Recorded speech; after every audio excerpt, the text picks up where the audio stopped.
আলহামদুলিল্লাহি রব্বিল আলামিন। সমস্ত প্রশংসা বিশ্ব জগতের প্রতিপালক আল্লাহর জন্য, যার রহমতে আমরা এখানে কিছু মানুষ উপস্থিত হয়েছি। তো আমার এই বক্তব্য আজকে এখানে যারা শুনছে এবং যারা শুনবেন, প্রত্যেকে আমি আল্লাহর শেখানো পদ্ধতিতে সালাম জ্ঞাপন করছি। সালামুন আলাইকুম। আল্লাহর শান্তি আপনাদের প্রত্যেকের উপর বর্ষিত হোক।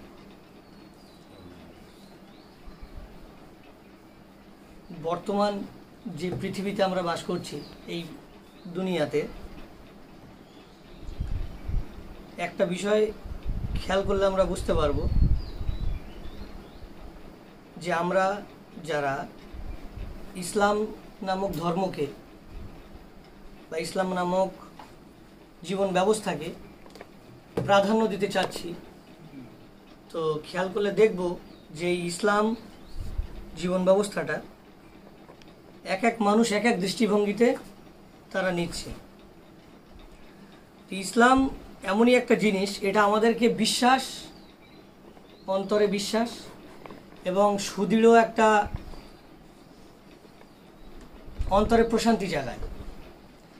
তো বিশ্বাস এমনই একটা জিনিস, বর্তমান পৃথিবীর দিকে তাকালে দেখা যাবে যে এক একজন এক একভাবে তারা বিশ্বাস পোষণ করছে আল্লাহর কাছে। মৌলিক বিষয় হলো বিশ্বাস, কারণ বিশ্বাস নামক বিষয়টি যদি একজন মানুষের মধ্যে সঠিক আকারে না আসে, তাহলে তার ফলাফল হবে শূন্য। কোনো রকম কর্ম করে ফল আসবে না এবং কর্মের পরিণতি আমাদের সেই ভয়াবহ আকার ধারণ করবে।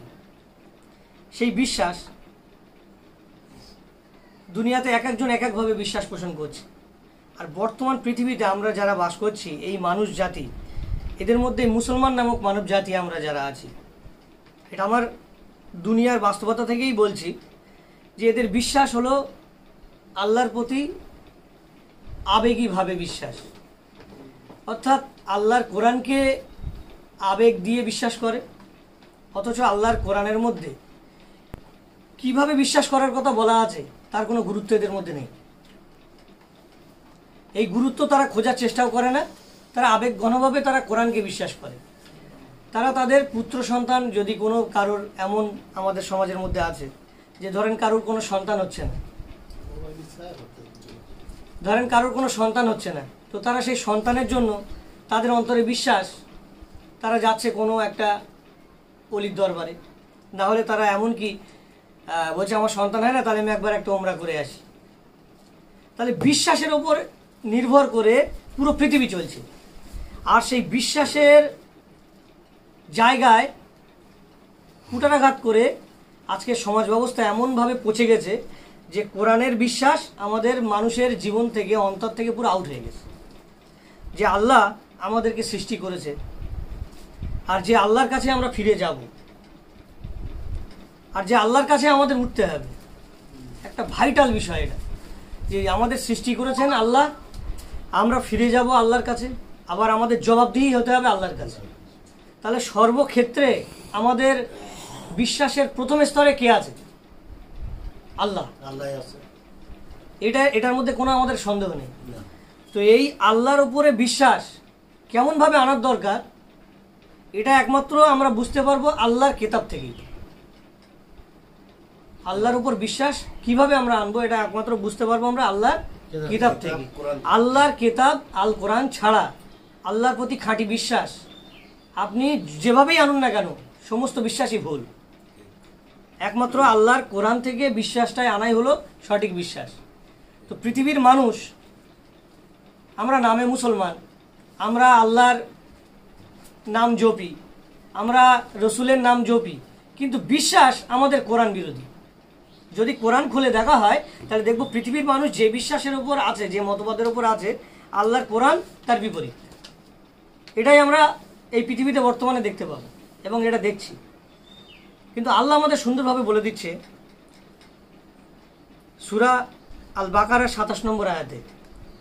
আল্লাহ আমাদেরকে একটা অঙ্গীকারের কথা বলছেন। এখানে আল্লাহ বলছেন যে আল্লাযিনা ইয়ানকুদুনা আহাদাল্লাহি মিন বাদি মিসাকি, যারা আল্লাহর সঙ্গে অঙ্গীকার করে এবং অঙ্গীকার করার পর তা ভঙ্গ করে। ওয়ায়াকতাউনা মা আমারাল্লাহু বিহি, এবং যে সম্পর্ক আল্লাহ রাখতে বলেছে সেই সম্পর্ক ছিন্ন করে। আল্লাহ বলছে ওয়ায়ুফসিদুনা ফিল আরদি উলাইকা হুমুল খাসিরুন, এরাই পৃথিবীতে অশান্তি সৃষ্টিকারী এবং এরা ক্ষতিগ্রস্তর মধ্যে অন্তর্ভুক্ত। তাহলে আল্লাহ আমাদেরকে অঙ্গীকার হতে বলছেন। আজকে আমাদেরকে শান্তিপ্রিয় মুসলিম, এই দুনিয়াতে শান্তি অর্জন করতে গেলে, আল্লাহর সন্তুষ্টির পাত্র হতে গেলে, একদম খোলা ভাষায় বলছি, আমাদেরকে আল্লাহর সঙ্গে অঙ্গীকার হতে হবে। যদি আমরা আল্লাহর সঙ্গে দৃঢ় অঙ্গীকারবদ্ধ হতে পারি এবং সেই অঙ্গীকার ভঙ্গ না করি, তাহলে আমরা ক্ষতিগ্রস্তের মধ্যে অন্তর্ভুক্ত হব না। পরিষ্কার কথা, এই কথার মধ্যে কোনো জড়তা নেই। আল্লাহর সঙ্গে আমাদের অঙ্গীকার করতে হবে এবং এটাই আমার মনের মধ্যে প্রতিনিয়ত সাগরের ঢেউয়ের মতো একবার আসছে একবার যাচ্ছে, একবার আসছে একবার যাচ্ছে, যে আল্লাহর সাথে অঙ্গীকার করব। আমার রব, আমার খালিক, আমার জীবনদাতা, যার মেহেরবানিতে, যার দয়াতে আজকে আমি এত সুন্দর একটা জীবনের নিয়ামত ভোগ করছি, যার মানে অশেষ দয়া রহমতের মানে কাঙাল আমরা, যার রহমত নিয়ে আজকে আমরা এত সুন্দর একটা অনুভব ফিল করছি, কত তৃপ্তি আমাদের শরীরে আসে। তাহলে তার রহমত ছাড়াই তৃপ্তি আপনি পান? কেউ পায়? পৃথিবীর কেউ পায় নাকি পৃথিবীর কোনো একজন বিখ্যাত বুজুর্গ ব্যক্তি আপনাকে রহমত দিয়ে ঢেকে রেখেছে? সৃষ্টি একমাত্র যিনি করেন তিনিই রহমত দিতে পারেন, তিনি ছাড়া কেউ রহমত দিতে পারেন না। এটা মানব জাতিকে বুঝতে হবে। মানব জাতি, আমার এই বক্তব্য যারা শুনবে, তারা যেন অন্তরে অন্তত এইটুকু চিন্তা করে যে আমাদের সৃষ্টিকর্তার রহমত আমাদের একান্ত প্রয়োজন। সৃষ্টিকর্তার দয়া, সৃষ্টিকর্তার ক্ষমা, সৃষ্টিকর্তার করুণা আমাদের কাছে একান্ত প্রয়োজন। কোনো মানুষের দয়া করুণার দরকার নেই আমাদের, একমাত্র সৃষ্টিকর্তার দয়া দরকার। আজকে পৃথিবীতে আমরা মানুষকে এমন ভালোবাসি যে আল্লাহর আসন মানুষকে দিয়ে দিয়েছি, আল্লাহর আসন মানুষকে দিয়ে দিয়েছি। আর আল্লাহ বলছে যে তারা আমার পাশাপাশি আমার সমকক্ষ দাঁড় করায়। সূরা ইউসুফের 106 নম্বর আয়াতে আল্লাহ বলছে যে অধিকাংশ মানুষ তারা আমার প্রতি ঈমান এনেছে কিন্তু তারা মুশরিক। তাহলে আল্লাহ এত সুন্দর করে বলছেন যে তোমরা আমার প্রতি ঈমান আনছো কিন্তু তোমরা মুশরিক অবস্থায় আনছো, মানে আমার ঈমানের পাশাপাশি আমার আসনটা তুমি অন্যকে দিচ্ছ। এটা আল্লাহ মোটেই বরদাস্ত করেন না। মানুষ এটা বুঝুক, মানুষের অন্তরে এটা আসুক যে আল্লাহ আমাদের এমন সৃষ্টিকর্তা যার রহমত, যার করুণা, যার সন্তুষ্টি আমার উপর না থাকলে আমি এক মুহূর্ত ঠিক থাকতে পারবো না। আমার এই সুঠাম বডি এক মুহূর্ত ঠিক চলবে না। তাহলে তার রহমতের কতটা কাঙাল আমরা। আর তার রহমত বাদ দিয়ে তার মতো সমকক্ষ দাঁড় করিয়ে XYZকে আমরা আল্লাহর সমকক্ষ দাঁড় করিয়ে তারকে আমরা মাধ্যম মনে করছি, যেটা আল্লাহর পবিত্র কোরআন বিরোধী। আল্লাহর কোরআনে এমন কোনো বিস্তারিত কথা পাওয়া যায় না যে আল্লাহ আমাদেরকে তার ছাড়া অন্য কারো কাছে চাইতে বলেছেন, অন্য কাউকে মাধ্যম হিসেবে গ্রহণ করতে বলেছেন। এমন দৃষ্টান্ত আল্লাহ কোরআনে কোনো নজির দেয়নি। বরঞ্চ আল্লাহ বলেছেন যে তোমরা যখন বিপদে পড়ো তোমরা একান্তভাবে আমাকে ডাকো, আর যখন তোমরা বিপদ থেকে উদ্ধার পেয়ে যাও তখন তোমরা আমার সঙ্গে অংশীদার সাব্যস্ত করো, যে অমুক মানুষটা হেল্প করেছিল তার কারণে আমি এটা বাঁচতে পেরেছি। কিন্তু সেই মুহূর্তে হেল্প করার মানুষ একমাত্র সত্তা ছিল আল্লাহ। এইটা আমাদের ব্রেনের বাইরে চলে গেছে, যার কারণে আমরা মানুষরা আজকে এক এক বিশ্বাসে এক এক রকমভাবে আছি। মানুষ বিশ্বাস নিয়ে এক এক জায়গায় যাচ্ছে। আজকের পৃথিবীতে বিশ্বাস নিয়ে খেলা চলছে, বিশ্বাস নিয়ে ব্যবসা চলছে। অথচ খাঁটি বিশ্বাস পাওয়া যাবে কোথায়? আল্লাহর কোরআনের মধ্যে। আল্লাহ যেভাবে বিশ্বাস আনতে বলেছে এই কোরআনের মধ্যে, সেইভাবে যদি একটা মানুষ বিশ্বাস আনে তাহলে তার বিশ্বাসের কোনো ঘাটতি হবে না এবং এই বিশ্বাস নিয়ে সৎকর্ম করে সে আল্লাহর সন্তুষ্টি অর্জন করতে পারবে। আর আল্লাহ এটাই আমাদেরকে বলেছেন, ওয়াল্লাযিনা আমানু ওয়া আমিলুস সলিহাত ওয়াল আসর। সূরা আসরের মধ্যে আল্লাহ সময়ের কসম খেয়ে বলেছেন, ওয়াল আসর ইন্নাল ইনসানা লাফি খুসর, নিশ্চয়ই অধিকাংশ মানুষ, বেশিরভাগ মানুষ, ইনসান কথার অর্থ হলো মানুষ, লাফি খুসর, খুসর মানে হলো ক্ষতিগ্রস্তর মধ্যে ঢুকে পড়েছে, তারা ধ্বংসের মধ্যে চলে যাচ্ছে। অধিকাংশ মানুষ, বেশিরভাগ মানুষ, ইল্লাল্লাযিনা, কেবলমাত্র ওরা ছাড়া, তারা ছাড়া, গুটি কতক মানুষ ছাড়া, আমানু, যারা একমাত্র অঙ্গীকার, ইমান, বিশ্বাস এনেছে আল্লাহর প্রতি। তাহলে আল্লাহর বিশ্বাসের জায়গা কোথায়? একমাত্র কোরআন। যারা আমার কথা শুনছে তারা যদি আমার এই বক্তব্যটা অন্তর থেকে অনুধাবন করে, আমি তাদের ক্ষেত্রেই বলছি যে আল্লাহর প্রতি বিশ্বাসের একটাই জায়গা, আপনারা কোনো ব্যক্তি দেখবেন না, আপনারা কোনো হুজুর দেখবেন না, আপনারা কোনো বুজুর্গ ব্যক্তিকে দেখবেন না, আল্লাহর বিশ্বাসের জায়গা হলো কোরআন। আপনারা কোরআন দেখুন, আল্লাহর বিশ্বাস কোরআনে কিভাবে মানতে বলেছে, নবীরা কিভাবে বিশ্বাস এনেছিল, নবীর অনুসারীরা কিভাবে এনেছিল আল্লাহর প্রতি বিশ্বাস। কারণ এই বিশ্বাস টাকা দিয়ে পাওয়া যায় না। আজকে আমার খিদে লাগবে, আমাকে দুটো খেতে হবে, আমি পিপাসার্থ, আমাকে পানি পান করতে হবে, এগুলো পয়সা থাকলে আপনার পিপাসা মিটে যাবে, এগুলো পয়সা থাকলে আপনার খিদে মিটে যাবে। কিন্তু বিশ্বাস আপনি পয়সা দিয়ে পাবেন না। যে আপনি আল্লাহকে 1 কোটি টাকা দিয়ে হজ ওমরা করে এসে আপনি আল্লাহর প্রতি বিশ্বাস এনেছেন, এটার নাম আল্লাহর প্রতি বিশ্বাস না। আল্লাহ কোরআনে কোথাও বলেনি। আপনার টাকা আছে, আপনি অমুককে দিয়ে বিশ্বাস আল্লাহর সন্তুষ্টি আনবেন, এমন কথা আল্লাহ কোরআনে কোথাও বলেন। বিশ্বাস একমাত্র জিনিস, এমনই নিয়ামত, এটা টাকা দিয়ে আসবে না। এই জন্য আল্লাহ কোরআনে অসংখ্যবার এই ইমানের কথা বলেছে যে তোমরা ইমান আনো আল্লাহর প্রতি, ইমান আনো আল্লাহর প্রতি, বিশ্বাস পোষণ করো। তো আল্লাহর প্রতি ইমান আনার অর্থ হলো আল্লাহ যে বিধান দিয়েছে এই বিধানটাকে মেনে চলা, এই বিধানের প্রতি বিশ্বাস রাখা, যে এই বিধানটাই আমার ইমান, আমার বিশ্বাস। এই বিধান আমার যে পথ দেখায় আমি সেই বিশ্বাসের ওপরই কাজ করব, আমার আমলে সলেহাত করব, তাহলে তাকে বলা হবে সৎকর্ম। নচেত সেই কর্মটা কখনো সৎ হিসাবে গণ্য আল্লাহর কাছে হবে না। দুনিয়াতে সৎ হিসাবে হতে পারে, আমার আল্লাহর প্রতি বিশ্বাস নেই। আমি একটু ভেঙে বলছি, আমি আল্লাহর বিধান, আল্লাহর কাছে আমি অঙ্গীকারবদ্ধ হইনি, কিন্তু আমার প্রচুর পয়সা, আমার প্রচুর অর্থ আছে, সেই অর্থ দিয়ে আমি সমাজের মানুষের অনেক কল্যাণ করি, আমি হাসপাতাল করে দিয়েছি, আমার অর্থ দিয়ে প্রচুর অসুস্থ রোগী সুস্থ হচ্ছে। কিন্তু এই বিশ্বাস, এই যে কর্মটা, এই কর্মটা দুনিয়াবি কর্ম, এর মধ্যে অনেক সততা লুকিয়ে আছে, কিন্তু আল্লাহর কাছে এই কর্মের কোনো রকমের ফল পাওয়া যাবে না। তার কারণ হলো এই কর্মের ফল পেতে গেলে যে আপনাকে এই কর্ম করার তৌফিক দিয়েছে আপনাকে তাকে চিনতে হবে। স্রষ্টাকে ভুলে কোনো কিছু করা যাবে না। যদি কোনো ব্যক্তি তার নিজস্ব স্রষ্টাকে ভুলে কোনো কর্ম করে তাহলে সে কর্মের কোনো মূল্য থাকবে না।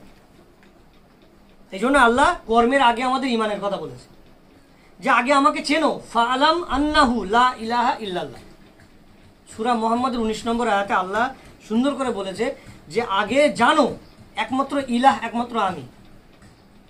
তোমাদেরকে যে রিজিক তোমরা অর্জন করছো এর নিয়ামতের অংশীদার আমি, তোমাদেরকে যে শ্বাস প্রশ্বাস দিচ্ছি এর মধ্যে হক আমি, সমস্ত কিছুতে আমি আছি। সুতরাং আমি যে একমাত্র ইলাহ, তোমাদের হুকুমদাতা, তোমাদের বিধান দেওয়ার ক্ষমতা একমাত্র আমি রাখি, আর কেউ রাখে না, এটা তোমরা আগে জানো। ফাআলাম আন্না, আগে তোমরা জানো, জানার চেষ্টা করো। এটা আল্লাহ কিন্তু সূরা পবিত্র কোরআনের সূরা মুহাম্মদের 19 নম্বর আয়াতে ঘোষণা দিয়েছে। ইলাহকে না চিনে কোনো কর্ম করলে সেই কর্মটা দুনিয়াবি ক্ষেত্রে উপকার হলেও পরকালীন আমাদের যে আখিরাতের জীবন, চিরস্থায়ী জীবনের কোনো উপকার আসবে না। ধূলিকণার মতো আল্লাহ সেদিন বিচারের দিন আমাদের উড়িয়ে দেবেন। পৃথিবীতে আসার পেছনে সব থেকে বড় উদ্দেশ্য হলো আগে আমাদের স্রষ্টাকে চেনা। আমি আমার খালিককে চিনব, আমি আমার রবকে চিনব, রবকে চিনে রবের নিয়ামতের শুকরিয়া আদায় করব, আর রবের হুকুম মেনে আমি আমার জীবন পদ্ধতি প্রয়োগ করব। তাহলে আমার কি হবে? বিশ্বাসের মধ্যে আমার কোনো রকমের ঘাটতি থাকবে না, আমার কর্মের মধ্যে কোনো রকমের ঘাটতি থাকবে না। আর আজকের পৃথিবীতে আমরা দেখছি যে আমাদের বিশ্বাস, কর্ম সমস্ত কিছুই ঘাটতিতে ভরা, ভুলে ভরা, কর্মের মধ্যে ডুপ্লিসিটি ভরে আছে। তার একটাই কারণটা কি? আমাদের বিশ্বাসে ডুপ্লিসিটি আছে। বিশ্বাসে ঘাটতি থাকলে কর্মে ঘাটতি হবে, বিশ্বাসে ঘাটতি না থাকলে কর্মে কোনো ঘাটতি হবে না। যে ব্যক্তির কর্মে এখনও ঘাটতি, আমার কর্মে এখনও ঘাটতি, আমার বিশ্বাসে ঘাটতি। আমার বিশ্বাস যদি আল্লাহর আখেরাতের প্রতি, আল্লাহর প্রতি ইমান দৃঢ় থাকে, তা আল্লাহ বলছে যে সে কোনোদিন ক্ষতিগ্রস্ত হবে না, তার কর্ম কোনোদিন অসৎ হবে না। তাহলে কর্ম সৎ করার রাস্তা কি? আল্লাহর প্রতি খাঁটি বিশ্বাস, আল্লাহকে চেনা। আল্লাহ পবিত্র কোরআনে আল্লাহকে চেনার একটা সুন্দর সূরা মানে আয়াতও দিয়েছে সূরার মধ্যে। সেটা কি? সূরা বাকারার আয়াত নম্বর 255। আল্লাহু লা ইলাহা ইল্লাহু, আল্লাহ এমনই একটা সত্তা। আমরা যদি আল্লাহকে চিনতে চাই, এখন আমার এই কথা যারা শুনছে তাদের মনে আসতে পারে যে আল্লাহ আবার কে, বা আল্লাহকে আমরা চিনব কিভাবে? তো আল্লাহকে আমাদের চিনতে হবে, সত্তাকে আমাকে চিনতে হবে, খালিককে আমাকে চিনতে হবে। তো আল্লাহ আমাদের চেনার শক্তি পবিত্র কোরআনে শিখিয়ে দিয়েছে যে তোমরা আমাকে এইভাবে চেনো। যতটুকু তিনি আমাদের চেনার শক্তি দিয়েছে সেইটুকুই আল্লাহকে চিনতে হবে, তার বাইরে আল্লাহকে চেনা যাবে না। তার সংজ্ঞা তিনিই আমাদের শেখাবেন, নাকি আমরা নিজের থেকে সংজ্ঞা আবিষ্কার করব? তো আল্লাহ বলছেন যে আমি একমাত্র সত্তা, চিরঞ্জীব, চিরস্থায়ী, হাইয়ুল কাইয়ুম, চিরস্থায়ী, চিরঞ্জীব। আমার কোনো মৃত্যু নেই, আমার কোনো শুরু নেই, শেষ নেই। আল্লাহ এমনই একটা সত্তা। আর আল্লাহর পরিচয় আমরা পাচ্ছি। আল্লাহর পরিচয় শুনলে অন্তর প্রশান্তি পায়, অন্তরের মধ্যে একটা আলাদা তৃপ্তি আসে। যদি আপনি আল্লাহর প্রতি ইমানদার হন আর আল্লাহর সংজ্ঞা শোনেন, তো অন্তর এমনি প্রস্ফুটিত হবে যে অন্তরের মধ্যে আমি আল্লাহর সংজ্ঞা নিচ্ছি। এ এমন এক প্রকারের স্যালাইন, এই স্যালাইনে ব্রেন, কোষ, আমাদের রক্ত সব কিছু সতেজ হবে আল্লাহর সংজ্ঞা নিলে, আর সেই সংজ্ঞার উপর দাঁড়িয়ে থাকলে। তারপরে বলছে লা তাখুজুহু সিনাতু ওয়ালা নাউম, তার মানে আল্লাহর কোনো নিদ্রা বা তন্দ্রা স্পর্শ করে না, টলানি অথবা ঘুমানি আল্লাহর নেই। তাহলে আমরা এমন একটা সত্তা আনুগত্য করব, বিধান মানব, বিশ্বাস করব, যার কোনো ক্ষণস্থায়ী ভাব নেই, চিরঞ্জীব, চিরস্থায়ী, যার কোনো টলানিও নেই, কোনো ঘুমও আসে না। লাহু মাফিস সামাওয়াতি ওয়াল আরদ, আসমান এবং জমিনে যা কিছু আছে সব কিছুই কার? মালিকানা কার? কে? একমাত্র আল্লাহ। এটা আমাদের মাথায় রাখতে হবে। আসমান আর জমিনে যা কিছু আছে সমস্ত কিছুর মালিক একমাত্র আল্লাহ। তাহলে কোনো ব্যক্তি যদি চায় আল্লাহকে চিনতে, সে যদি বলে আল্লাহকে আমি কিভাবে চিনব, তাহলে এই যে কথাগুলো বলছি এর মাধ্যমে কি সে তার সত্তাকে চিনতে পারে না? যে আসমান এবং জমিনে যা কিছু আছে সমস্ত কিছুর মালিক একমাত্র আল্লাহ। লাহু মাফিস সামাওয়াতি ওয়াল আরদ মান জাল্লাযী ইয়াশফাউ ইনদাহু ইল্লা বিইজনি, কে এমন আছো যে আল্লাহর কাছে কিছু পেশ করবে তার অনুমতি ছাড়া? আল্লাহর অনুমতি ছাড়া কেউ তার কাছে কথা বলতে পারবে না। এমন পাওয়ার, এমন ক্ষমতা পৃথিবীর কারণে এটা মানব জাতিকে জানতে হবে, এই সত্যটা জানতে হবে। মানব জাতি আসল তৌহিদ, একত্ব আল্লাহর সঠিকভাবে জানে না। না জানার কারণে তারা মানে এই বললাম বিশ্বাসে ঘাটতি, তারা কত দূরে যাচ্ছে দেখেন, কত কষ্ট একটা মানুষ মানে কত রাস্তা পাড়ি দিয়ে যাচ্ছে বহুদূর সন্তুষ্টি খুঁজতে। বিশ্বাসের ঘাটতি তারা মনের সন্তুষ্টি যে ওখানে গেলে মনে হয় অমুক বাবার কারণে আমি আল্লাহকে পেয়ে যাব। কিন্তু আল্লাহর হুকুম যদি মানুষ জানে, যেভাবে আমরা জানছি, আর মানুষকে যদি জানানো হয় যে কোনো বাবার ক্ষমতা নেই, একমাত্র ক্ষমতাধর আল্লাহ, তুমি বাড়ি বসেই তুমি স্রষ্টার বিধানকে ফলো করো, তুমি স্রষ্টার সমস্ত সন্তুষ্টি পাবে, তাহলে তার অন্তরে কিন্তু এই শক্তিটা এসে গেলে সে কিন্তু সব ছেড়ে দেবে, তার প্রাধান্য পাবে শুধু আল্লাহ। আর আল্লাহ এটাই চেয়েছেন, এই তৌহিদ যুগে যুগে নবীরা প্রচার করেছে। এই তৌহিদ যুগে যুগে নবীরা প্রচার করেছে। আর নবীদের এই একটাই মিশন ছিল যে মানব জাতিকে স্রষ্টাকে চেনানো, স্রষ্টার আইনকে ফলো করে চালানো। পুরো পৃথিবী চলবে স্রষ্টার আইনের ওপরে, যে আইনের মধ্যে কোনো রকমের ত্রুটি থাকবে না, মানুষের মধ্যে কোনো রকমের হিংসা থাকবে না, দলাদলি থাকবে না, আত্মহংকার থাকবে না, কোনো রকমের বিশৃঙ্খলা ভাব থাকবে না। মানুষ হবে সুশৃঙ্খল একটা জাতি। এই জাতি আল্লাহর হুকুম দিয়ে পৃথিবীতে পরিচালিত হবে, সমাজ পরিচালিত করবে, নিজের সংসার পরিচালিত করবে।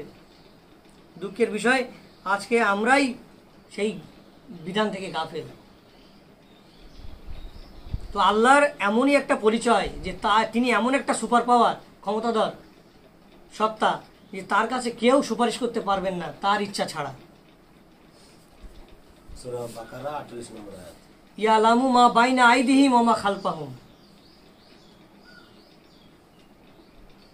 তিনি সমস্ত কিছুই জানেন, আমরা যা কিছু করি সব কিছুই তিনি জানেন, আমাদের কোনো কিছুই তার কাছে গোপন নেই। তাহলে বলুন, একটা মানুষ, আমরা হলাম মেশিন, মেশিন তো নাকি আমরা, সব থেকে বড় মেশিন হলো মানুষ। এর মতো মেশিন আর পৃথিবীতে আবিষ্কার হবে না। আশরাফুল মাখলুকাত, সৃষ্টির সেরা মেশিন আমরা, জীব। এর মধ্যে ইঞ্জিন আছে, এর মধ্যে আমাদের লিভার আছে, পাকস্থলী আছে, আমাদের পুরো সিস্টেমটা, একটা গাড়ির যেভাবে একটা ইঞ্জিন থাকে, গাড়ির যেভাবে মানে টায়ার আছে, বডি আছে, আমাদের চামড়াটা হলো বডির একটা অংশ। তা আমরা একটা বড় মেশিন। তো এই মেশিনকে আপনার যদি জানানো হয় যে আমরা যা কিছু করি, মানে এটা বলছি বটে, কিন্তু আমি যখন একাকী থাকি তখন আমি নিজেই অন্তরে একটু ভাবার চেষ্টা করি যে আমরা যা কিছু করি সব কিছুই তার অজানা নেই, কেউ জানতে পারে না, কিন্তু আমার সত্তা জানছে। এই যে আমার মনের সঙ্গে, আমার অন্তরের সঙ্গে আমার স্রষ্টার কানেক্ট, এই যে একটা কানেক্ট, মেলবন্ধন, এই মেলবন্ধনই একমাত্র পারে স্রষ্টার কাছাকাছি নিয়ে যেতে। নবীরা, তার অনুসারীরা স্রষ্টার কাছাকাছি গেছে এই মেলবন্ধনে, যে আমি যা কিছু করছি তার জানার বাইরে না, তিনি সব কিছু জানেন, কারণ তিনি ঘোষণা দিয়েছেন যে তোমরা যা কিছু করো সব কিছুই আমি জানি। তাহলে এইটা মানব জাতির মধ্যে নেই, এই সূত্রটা মানব জাতির মধ্যে নেই, একদম অন্তর থেকে বলছি, একদম মানব জাতির মধ্যে নেই, একদম হাজারে বললে ভুল হবে, কোটিতে 10 জনের নেই বললেও চলে। আমি আমার জ্ঞানে বলছি, বাস্তবতায় বলছি, 1 কোটিতে 10 জন এই মেলবন্ধনে আবদ্ধ আসা হয়েছে।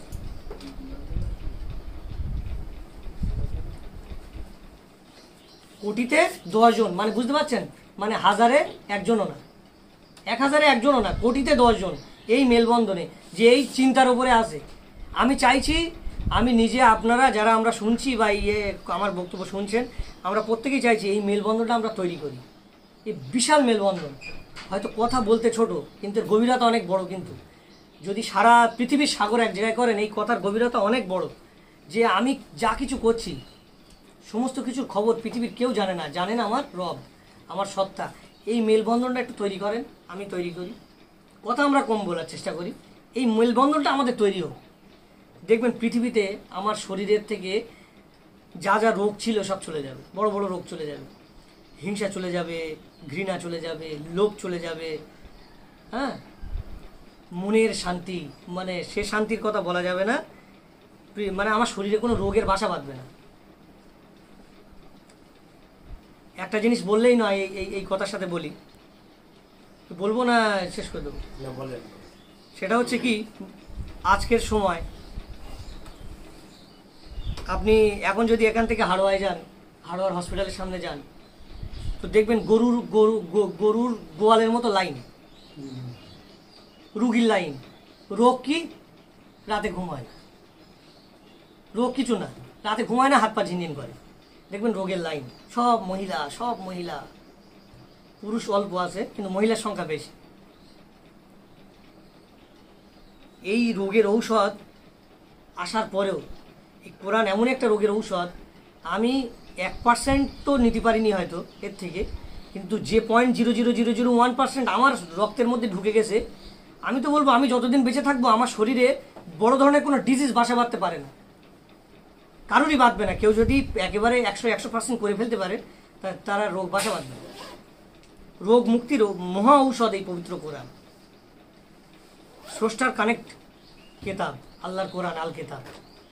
এর কানেকশন ছেড়ে দিয়েছে গরুর গোয়ালের মতো লাইন, সব বলছে ঘুমায় না, রাতে ঘুমায় না, ঔষধের উপর ঔষধ খাচ্ছে, ডাক্তারবাবুরা ঔষধ দিচ্ছে, ডাক্তারবাবুরা শিখে এসছে রোগের ঔষধ, ঘুম হয় না, এই হয় না, এই ঔষধ, আর একবার শিরায় ঢুকে গেলে এই ঔষধ, 3 মাস পরে আবার যাচ্ছে, আবার ওষুধ, একই ঔষধ কোম্পানি ঘুরিয়ে, একটা ওষুধের ধরেন 10,000 কোম্পানি, তো আজকে একটা কোম্পানি লিখে দেওয়া হলো আপনি 3 মাস খেয়ে আসেন, 3 মাস খেলো, ঘুমাচ্ছে, শরীর ফুলছে, অস্বস্তি ভাব হালকা, ব্রেনটা হ্যাং করে রাখছে তার ব্রেনের যে আমাদের ব্রেনের মধ্যে কি আছে, অসংখ্য নার্ভ আছে, শিরা আছে। এই নার্ভগুলোর মধ্যে অসংখ্য কি আছে, ঘেনু আছে, ঘেনু মগজ। তো এই মগজ আর নার্ভ এমনই একটা জিনিস, এর মধ্যে যদি আমাদের কোনো রকমের উচ্চ টেনশন, কোনো রকমের আমাদের ভাবধারা এসে যায়, তো এই শিরার ডিসব্যালেন্স হয়।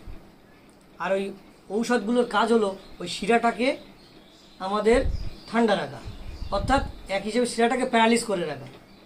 যেমনভাবে হাত প্যারালিস হয়ে গেলে হাতের কোনো শিরায় কাজ হয় কি, হাতটা পুরো যেন আপনাকে তুলতে বলা হচ্ছে, আপনি ওখান থেকে জোর গলা বলছেন হ্যাঁ তুলে দাও, কারণ শিরা তো অবশ হয়ে আছে, এই হাত তুলতে পারবে না। ঠিক সেভাবে ব্রেন অবশ হয়ে যায়, ব্রেনের কোনো রকমের আর কাজ হয় না, ব্রেন একদম ড্যামেজ। সুতরাং সে গভীর নিদ্রায় পড়ে থাকে। তো এই রোগে একদম ভুগছে লক্ষ লক্ষ মানুষ। তো আল্লাহর এই থিওরিতে আমরা যদি আসি, যে আমরা আল্লাহর সঙ্গে বিশ্বাস, আনুগত্য, মেলবন্ধন জুড়ব, আর আল্লাহর থিওরির বাইরে, মানে আল্লাহ সুবহানাহু ওয়া তাআলা যে হুকুম বিধান দিচ্ছে তার বাইরে আমরা যাব না। আর আমরা যা কিছু পৃথিবীতে করব সব কিছুই আমার রব আমার খবর রাখছে। প্রতিনিয়ত যদি ব্রেনে একবার করে এসে ধাক্কা দেয়, ব্রেন সতেজ হবে না ব্রেন আরও ভালো হবে? ব্রেন সতেজ হবে না, ব্রেনের পাওয়ার বাড়বে, ব্রেন গতিশীল হবে। স্রষ্টার ব্রেনে স্রষ্টার কথা ভাবছেন,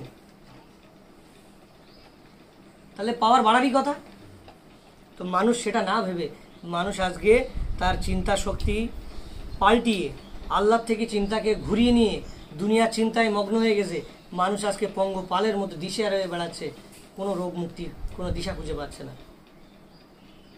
অশান্তির দাবানলে মানুষ জ্বলছে আজকে ঘরে ঘরে, কোনো খাওয়া নেই ঘরে, সংসারে অশান্তি, একমাত্র কারণ এমনই রোগ ঢুকে আছে শরীরে যে রোগের কোনো ঔষধ নেই। খাচ্ছে ভালো, সে ছেড়ে দিচ্ছে আবার খারাপ, টেনশনের রোগ। তো প্রিয় ভাইরা, এর থেকে বাঁচার একটাই পথ, আমাদের বিশ্বাস আনতে হবে আল্লাহর প্রতি।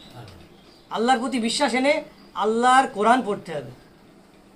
আল্লাহর কোরআন পড়ে ব্রেনের মধ্যে আল্লাহর কোরআন ভিত্তিক জীবনযাপন করতে হবে, তাহলে এই ব্রেন একমাত্র ঠান্ডা হবে। তাছাড়া এই ব্রেন ঠান্ডা হওয়ার কোনো ঔষধ পৃথিবীতে নেই। আমার এই কথার উপরে যদি কেউ একমত হয় তাহলে তারা বলতে পারে, আর যদি একমত না হয় তাও বলতে পারে যে কেন একমত তারা না। তাহলে এর থেকে বাঁচার পথ কি, আল্লাহর কিতাব ছাড়া বাঁচার পথ কি তারা দেখান।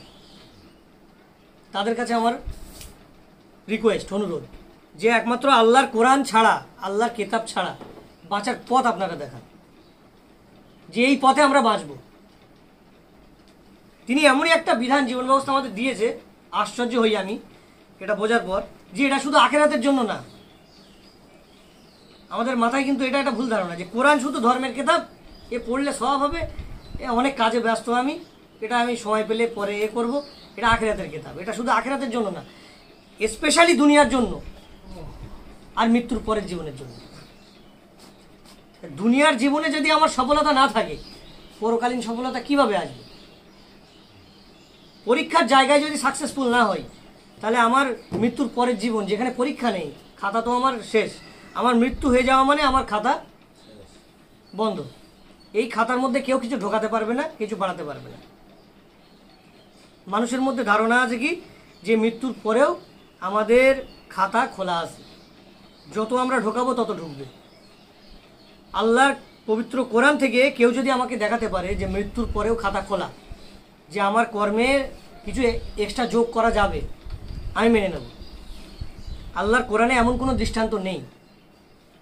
মানুষ যখন মৃত্যুবরণ করে তখন তার খাতা বন্ধ হয়ে যায়, সিল হয়ে যায়, ওই খাতা লক। ওই খাতা খোলা হবে বিচারের দিন, ডান হাত কি বাম হাতে আমলনামা দেওয়া হবে, তারপরে আমাদেরকে হিসাব নিকাশ করে আমাদেরকে পুরস্কৃত করা হবে। খাতার মধ্যে এক্সট্রা যোগ করা যাবে না। সুতরাং আজকে বিশ্বাসের ওপরে দাঁড়িয়ে মানব জাতি যেটা করছে, যে জীবিত ব্যক্তির ওপর নজর না দিয়ে মৃত ব্যক্তির ওপর নজর দেওয়া হচ্ছে। মানুষ জীবিত ব্যক্তির ওপরে কোনো রকমের চেষ্টা, জিহাদ তাদের নেই। যত চেষ্টা, যত জিহাদ মৃত ব্যক্তির ওপর, অথচ মৃত ব্যক্তির খাতা নেওয়া হয়ে গেছে। আমরা ভালো করে জানি, পরীক্ষার হলে খাতা যখন টাইম ওভার হয়, খাতা যখন স্কুলের মাস্টারমশাইরা নিয়ে নেয়, আমরা যদি ওখানে মৃত্যুবরণও করি, আহত হয়ে যাই, তাও খাতা দেওয়া হবে না। এটা হলো আইন। আর আল্লাহর আইনের কোনো রদবদল হয় না। আল্লাহ বলছেন তোমাদের আমলনামা বন্ধ, তোমরা আমার কাছে চলে এসছো। তাহলে এই খাতায় আর কিছু যোগ করা যাবে না। তাহলে যা কিছু মোছার, যা কিছু যোগ করার করতে হবে আমাদের জীবিত অবস্থায়, এটা আমাদের জানা উচিত। এই পৃথিবীতে জীবিতদের জন্যই আল্লাহর কিতাব, আর জীবিত অবস্থায় আমাদের কাজ করতে হবে। যদি করতে পারি তাহলে এই কোরআন আমাদের কাজে আসবে, নাহলে এই কোরআন মৃত ব্যক্তির কোনো কাজে আসবে না। মৃত ব্যক্তির কোনো উপকার এই কোরআন করবে না। আর যদি মৃত ব্যক্তির কোনো উপকার আপনাদের মনে হয় করে, তাহলে আপনারা অবশ্যই আমাকে আল্লাহর কোরআন থেকে কোনো আয়াত, কোনো দৃষ্টান্ত, কোনো নজির আপনারা দেখান যে আল্লাহ এই আয়াতে এই জায়গায় বলেছে যে মৃত ব্যক্তির এই উপকার হয়। সুতরাং এই বিশ্বাসের উপর দাঁড়িয়ে আজকের পৃথিবীতে যে ব্যবসা চলছে, এই ব্যবসাটা যদি বন্ধ না হয় তাহলে সামনে যে ভবিষ্যৎ আমাদের লুকিয়ে আছে, দেখা যাবে যে মানুষ মুখে কোরআন থাকবে কিন্তু কোরআনের কোনো আইন তার অন্তরে থাকবে না। মুখে তার কোরআনের বড়ত্ব থাকবে, ঘোষণা থাকবে। যেমন দেখেন না, আজকের পৃথিবীতে রাস্তাঘাটে গেলে আমাদের মুসলমানদের স্লোগান আছে, আল কোরআনের আলো ঘরে ঘরে জ্বালো। তো আসলেই কি আল কোরআনের আলো আমাদের ঘরে জ্বেলে আছে? আমি এই কথাটা এখানে যারা আছেন তাদেরও বলছি, আর যারা আমার কথা শুনছেন স্পেশাল তাদের বলছি যে আল কোরআনের আলো আমাদের ঘরে কি আছে? আমরা ঘরের মধ্যে জ্বেলে রেখেছি? তাহলে এই স্লোগান কেন দেওয়া হচ্ছে? আর এই স্লোগানটা দিয়ে লাভটা কি হচ্ছে? এটা কি আমরা আল্লাহর সঙ্গে প্রতারণা করছি না? আল্লাহ সূরা বাকারার মধ্যে যেভাবে ঘোষণাটা দিলেন যে যারা আল্লাহর সঙ্গে অঙ্গীকার করার পর তা ভঙ্গ করে এবং আল্লাহ যার সঙ্গে সম্পর্ক রাখতে বলেছে তার সঙ্গে সম্পর্ক ছিন্ন করে, আল্লাহ বলছে এরা হলো ক্ষতিগ্রস্ত। তাহলে আপনি স্লোগান দিচ্ছেন, রাস্তায় মানব জাতিকে শোনাচ্ছেন আল কোরআনের আলো ঘরে ঘরে জ্বালো, কিন্তু দেখা যাবে সেই যে স্লোগান দিচ্ছে আর যারা স্লোগানের অংশীদার, কারোর ঘরে আল্লাহর কোরআনের আলো নেই। আল্লাহর কোরআন তারা খুলে একবারও দেখে না, আল্লাহর কোরআনের আইন তারা খুলে একবারও পড়ে না। তাহলে এই কোরআনের আলো কিভাবে তাদের ঘরে জ্বলবে? আর এই স্লোগানের কিভাবে তারা হক আদায় করলো?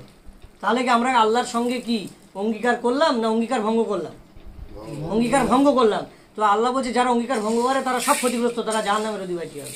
তাহলে এই দুনিয়াতে আমরা আল্লাহর সঙ্গে এই অঙ্গীকার কেন ভঙ্গ করছি? এটা মানব জাতি বুঝুক, বোঝার চেষ্টা করুক। প্রত্যেকের কাছে আমার এই অনুরোধ। অথচ বলছে বলে আল কোরআনে আরো ঘরে ঘরে জ্বালো, এখন আবার ইদিকে বলছে হাদিস না মানলি চলে। আল্লাহ বলছে তাদের ক্ষেত্রে তাদের উপমা আল্লাহ এইভাবে কোরআনে দিয়েছে যে তারা হলো বধির, যারা এইভাবে স্লোগান দেয় অথচ তারা সেই স্লোগানের কোনো কদর করে না, কোনো গুরুত্ব দেয় না, নিজেদের অন্তরে প্রতিফলিত করে না, সেই অনুযায়ী জীবন পরিচালিত করে না। আল্লাহ বলছে তারা বধির। তাদের টাইটেল দিচ্ছে, দেখেন তাদের টাইটেল হচ্ছে, আল্লাহ বলছে তারা বধির, তারা অন্ধ, তারা বোবা। তরিকুল ভাই, বধির কথার অর্থ কি?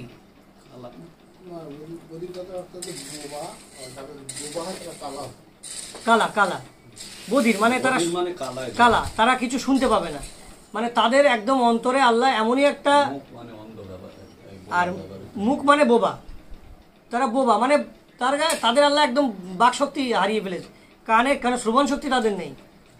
তাদের টাইটেল, আল্লাহ টাইটেল দিচ্ছে এটা।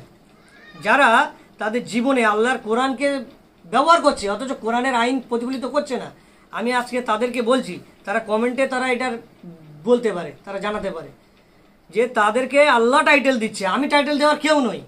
টাইটেলটা সূরা বাকারা আয়াত নম্বর 18। তারা প্রত্যেকেই কোরআন খুলে দেখে নিক, তাদের হুজুরদেরকে দেখাক যে আল্লাহ কি টাইটেল তাদের দিল মানব জাতিকে, যে যারা আল্লাহর স্লোগান দেয় আর আল্লাহর স্লোগানের ফলো করে না, তাদের জীবনে চালায় না, আল্লাহ বলছে তাদের টাইটেল হলো তারা কালা, তারা বোবা, আর তারা হলো অন্ধ।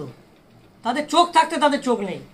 তাহলে বলেন, যে সত্তার সৃষ্টি আমরা, সেই সত্তার টাইটেল যদি আমাদের শরীরে এই লেগে যায় যে আমি কালা, সামান্যই একটা ভালো মানুষকে আপনি ডাকবেন, এই কালা শোন ভাই, তার এমন ইগোয়ে আত্মহংকারে লাগবে না, সে তেড়ে মেড়ে আসবে, এই তুই আমাকে কালা বললি কেন?